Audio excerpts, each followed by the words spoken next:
Viens, vent du sud, qui réveille les amours, souffle à travers mon jardin, afin que ses parfums se répandent.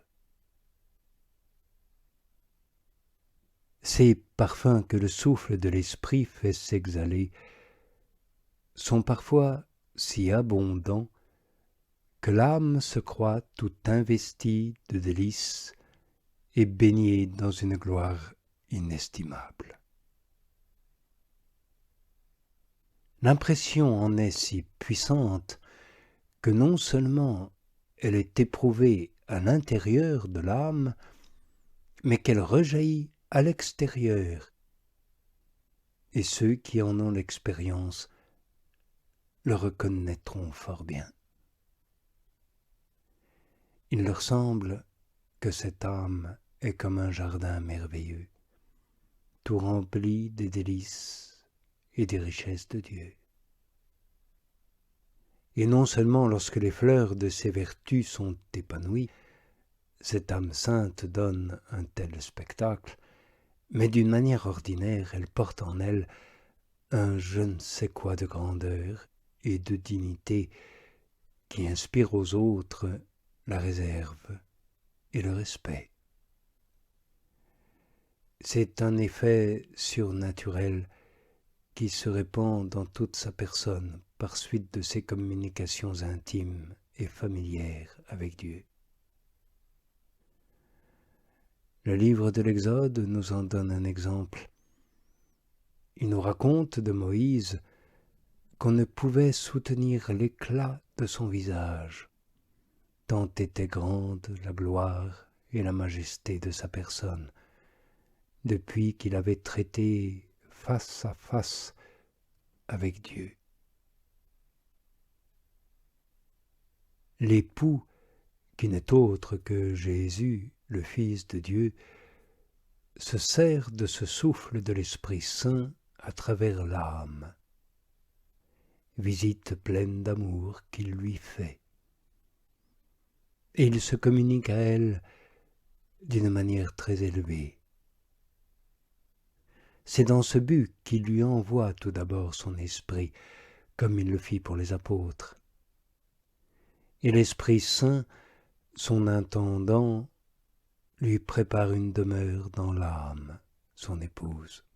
Il la comble de délices, il dispose à son gré son jardin, il y fait épanouir les fleurs et resplendir ses dons, il la revêt de la parure de ses grâces et la comble de ses trésors. Aussi est-ce avec le plus ardent désir que l'âme, choisie pour épouse, souhaite ses faveurs, et que l'Aquilon s'en aille, et que le vent du midi arrive et souffle par son jardin. Par là, l'âme acquiert une foule de biens réunis. Elle y gagne la faveur de jouir de ses vertus qui sont parvenues au point de s'exercer à la suavité de l'amour, comme nous l'avons dit.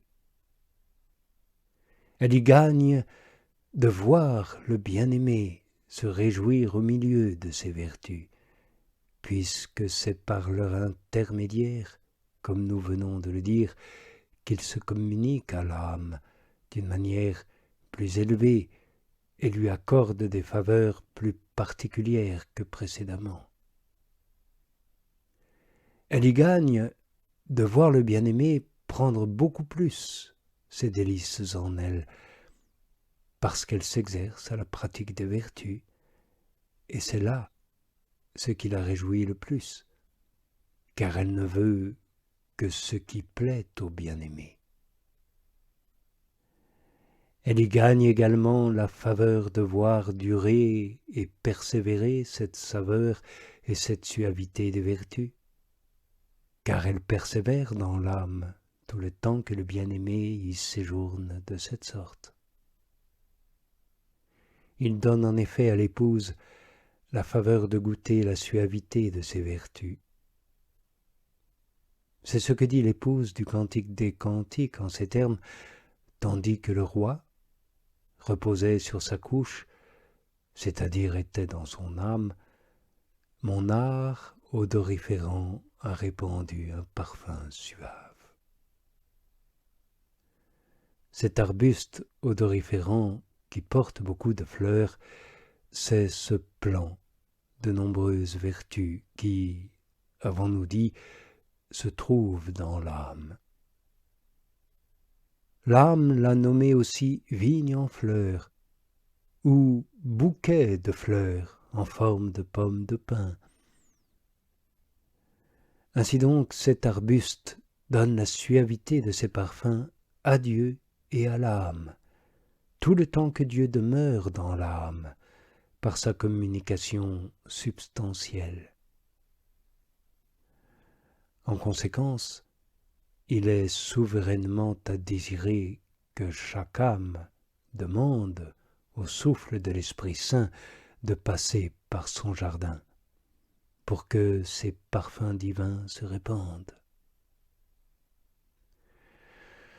Or, comme cette faveur est si nécessaire, que par ailleurs elle apporte tant de bien et tant de gloire à l'âme, l'épouse du cantique sacré l'a désiré et demandé en ces termes: « Lève-toi, Aquilon, et va-t'en, et toi, vent du sud, vent suave et fertile, viens, accours, souffle par mon jardin, et les substances odoriférantes et précieuses répandront leur parfum. »